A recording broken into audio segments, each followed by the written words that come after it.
25 வயதை கடந்திருக்கிற பெண்கள், அதான திருமண காலம் என்பது ஒரு சராசரியாக. 27, 28 வயதை கடந்த ஆண்கள், இதுவும் சராசரியாக திருமண முயற்சியில் எடுப்பாங்க இந்த காலகட்ட வயசில். தயவு செய்து உங்களுடைய ஜாதக புஸ்தகத்தை மூடி பீரோவில் வச்சுருங்க. தெரிஞ்சவங்கெல்லாம் தெரிஞ்சுங்க, தெரியாதவங்களுக்கு தெரியப்படுத்துங்க அன்பு சகோதர சகோதரர்கள்.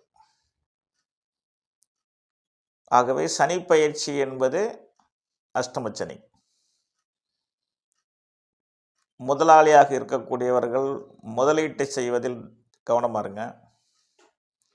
தொழிலாளியாக இருக்கிறவங்களுக்கு வேலையில் கவனமாக இருங்க. சிறு முதலாளிகள் என்பார்கள், பெரிய முதலீடு போட்டு மாட்டிக்காதீங்க. உடல்நலத்தில் ரொம்ப அக்கறை செலுத்திக்கங்க. போக்குவரத்தில் மிகவும் கவனம் செலுத்திக்கங்க.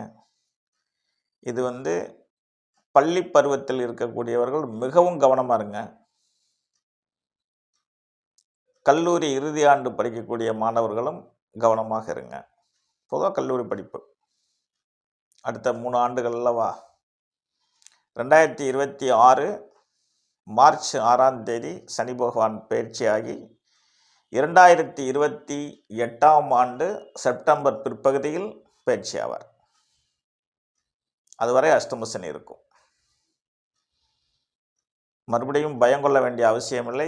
ஜனன காலத்தில் தசாபுத்தி சாதகமாக இருக்கக்கூடியவர்கள் நிச்சயமாக பயம் கொள்ள வேண்டிய அவசியமில்லை. அடுத்ததாக 2026ஆம் ஆண்டு ஜூன் 26ஆம் தேதி குரு பயிற்சி. 11ஆம் இடத்தில் இருந்த குரு பகவான் 12ஆம் இடத்துக்கு சாதகமற்ற நிலைக்கு வருவார். பொதுவாக 8 கூடையவன் 12இல் இருப்பது நலம்.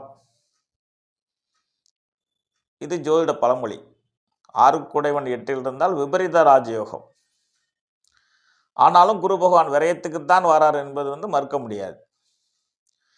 விபரீத ராஜயோகம் என்பது யாருக்கோ எங்கேயோ எப்போ ஒரு நாள் நடக்க வேண்டிய ஒரு நிகழ்வு. ஆனால் குரு விரயத்தில் இருந்தால் பண விரயம் என்பது தவிர்க்க முடியாத ஒன்று. ஏழைகளுக்கு தகுந்த மாதிரி ஒரு பண விரயம் ஆகும், முதலாளிகளுக்கு தகுந்த மாதிரி ஒரு பணம் விரயமாகும். அவரவருடைய வசதிக்கு ஏற்றவாறு குரு பகவான் பணத்தை விரயம் செய்ய முயற்சி செய்வார். விபரீத ராஜயோகம் என்பது கோடியில் ஒருவருக்குத்தானே, அதுவும் நிகழ வாய்ப்பு உண்டு.